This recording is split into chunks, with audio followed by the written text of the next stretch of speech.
Alors là, c'est une pépite, puisqu'on a tout décortiqué de A à Z, devant le MEDEF Jordan Bardella, grand homme, pas du tout, qui n'a jamais travaillé de sa vie hors de la politique. Il n'a jamais travaillé, hein. Ça faut se le dire.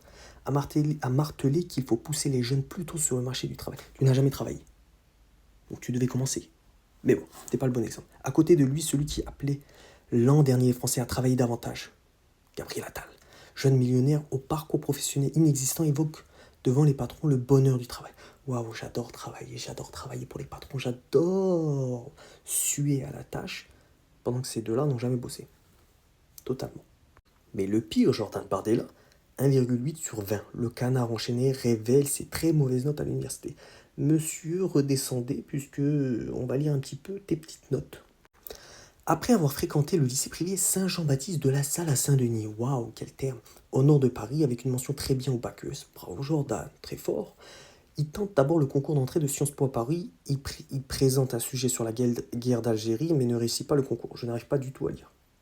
Bref, il n'a pas réussi le concours.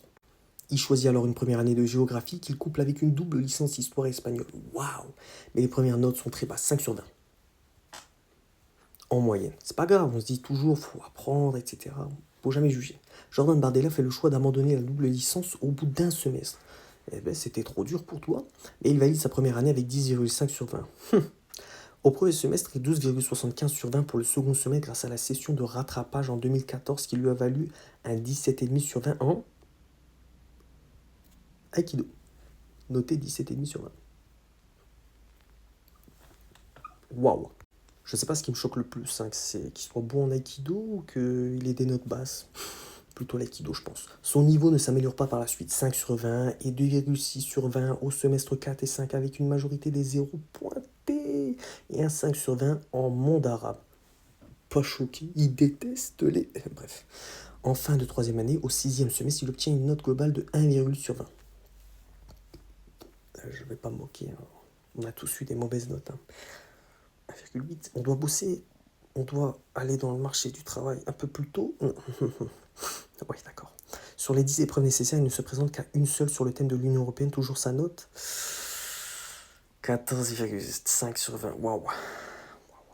Donc ce grand homme aux grandes notes, il veut pousser les jeunes plutôt sur le marché du travail. Mais t'as jamais bossé, t'as eu que des mauvaises notes. Reste à ta place, s'il te plaît. Bref, dites-moi ce que vous en pensez en commentaire, bien sûr, toujours dans le respect. La question n'était pas de savoir si les mauvaises notes représentaient la personne. Non, c'est de parler autant. Autant. Je vais faire ma gueule, moi. J'ai eu des mauvaises notes. J'ai jamais dit que tout le monde doit aller au marché du... Enfin, tout le monde devrait commencer, hein, plutôt sur le marché du travail. Si tu n'as jamais bossé. D'accord? Garde ça pour toi. Bref, dites-moi ce que vous en pensez en commentaire, bien sûr, toujours dans le respect.